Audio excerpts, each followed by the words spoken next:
Chapter 6. Outside the Hospital. Merrick had a lot of friends now, but he was more like a child than a man. He could read about things and talk to his visitors, but he could not go out of the hospital by himself. He thought and played like a child.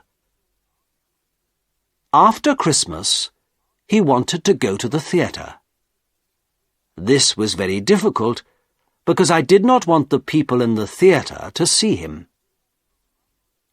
But a kind lady from the theatre, Mrs. Kendall, helped us.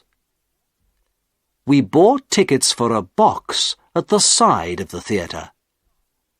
We went to the theatre in a cab with dark windows, and we went into the theatre by a door at the back, the Queen's door.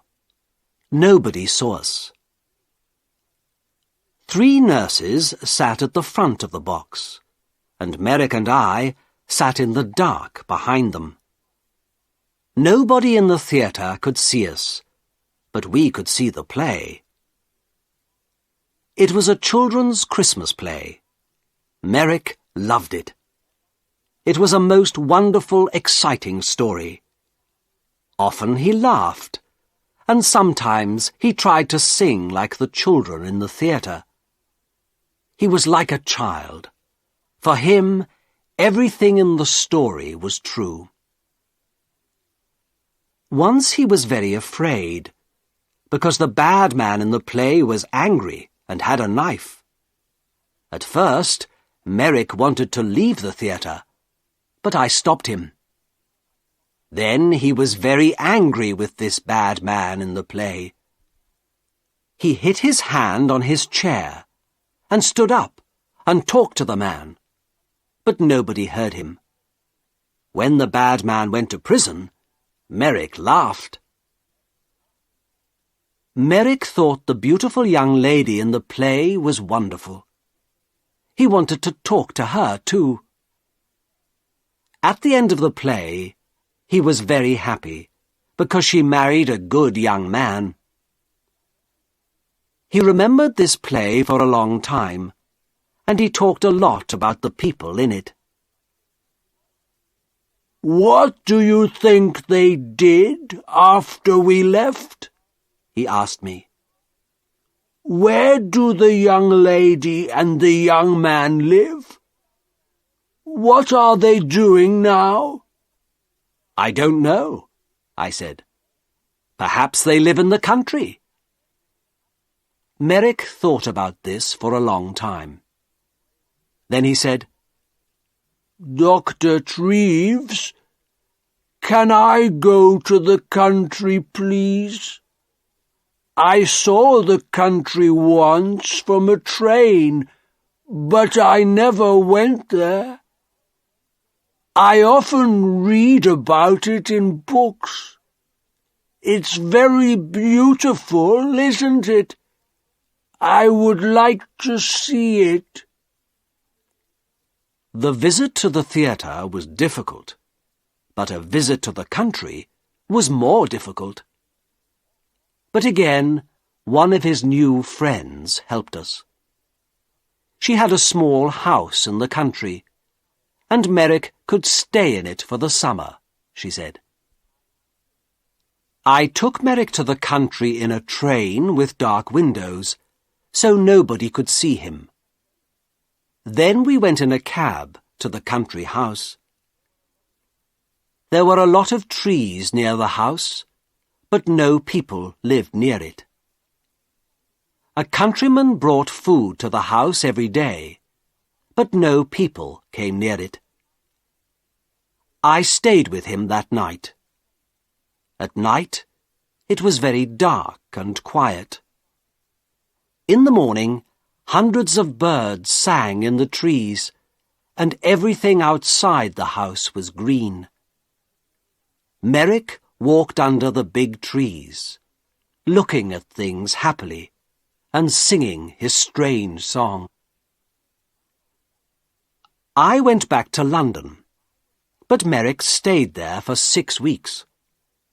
he was wonderfully happy. Every week, he wrote me a letter. Apple Tree House, West Wickham, Berkshire, the 21st of July, 1889. Dear Dr. Treves, I had a wonderful day again today.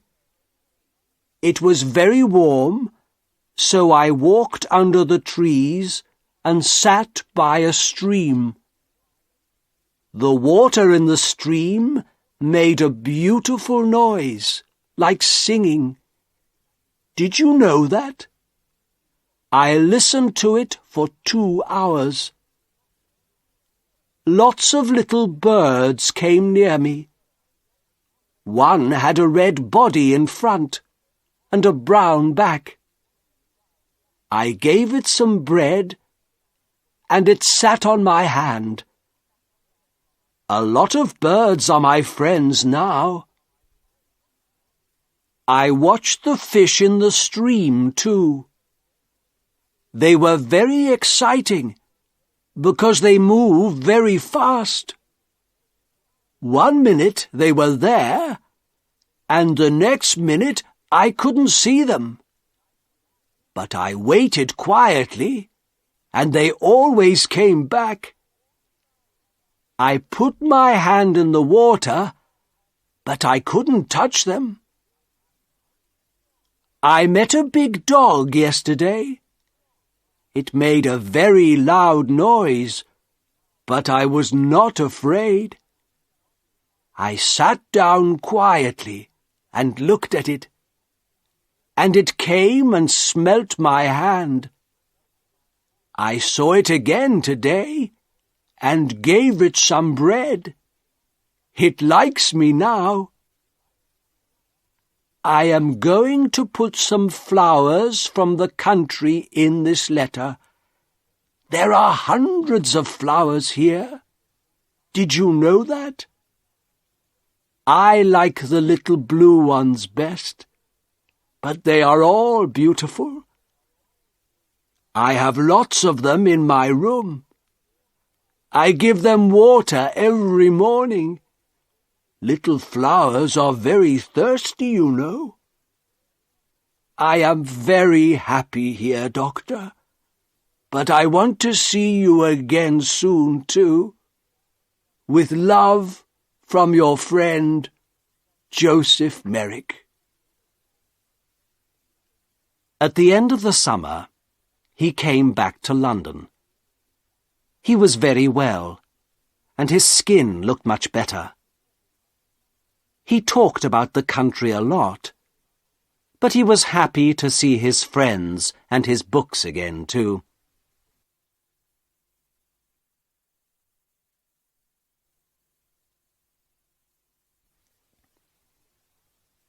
Chapter 7. The Last Letter. 6 months later, in April 1890, I found him dead in bed. He was on his back in bed, so at first I thought he was asleep. I talked to him, but he did not move. Then I saw that the skin on his face was blue, so I knew he was dead. He did not usually sleep on his back. His enormous head was very heavy, so he usually sat up in bed, with his arms round his legs, and his head on his knees. He could sleep well like this. But he wanted to sleep on his back like you and me. He tried to sleep on his back that night, but his heavy head came off the bed, and he broke his neck. He died very quickly. Next day, the chairman of the London hospital, Mr. Carr Gomm, wrote to the editor of the Times again. The Times, April the 16th, 1890. Dear Sir, 3.5 years ago, I wrote to you about a man called Joseph Merrick. This man was called the Elephant Man, because he was born with a very ugly body. Merrick was not ill, but he could not work, and he had no money. The readers of the Times felt sorry for him, and they gave me a lot of money for Merrick. Because of this money, we could give Merrick a home in the London hospital. It was his first good home, and for 3.5 years he lived here happily. The doctors and nurses of the hospital helped him, and many important people visited him. He read many books. He went to the theatre. And in the summer, he stayed in the country for 6 weeks. Because of your readers' money, we could give him a happy life. Last night, Joseph Merrick died quietly in his bed. He was a man with a very ugly body, but he was a good, kind man, and he had a lot of friends. We like to talk to him, and we are all very sorry because he is dead. A lot of people are going to remember him for a long time. There is some money left, so I am going to give it to the hospital. Thank you, sir, for your help. Yours faithfully, F. C. Cargom, Chairman of the London Hospital.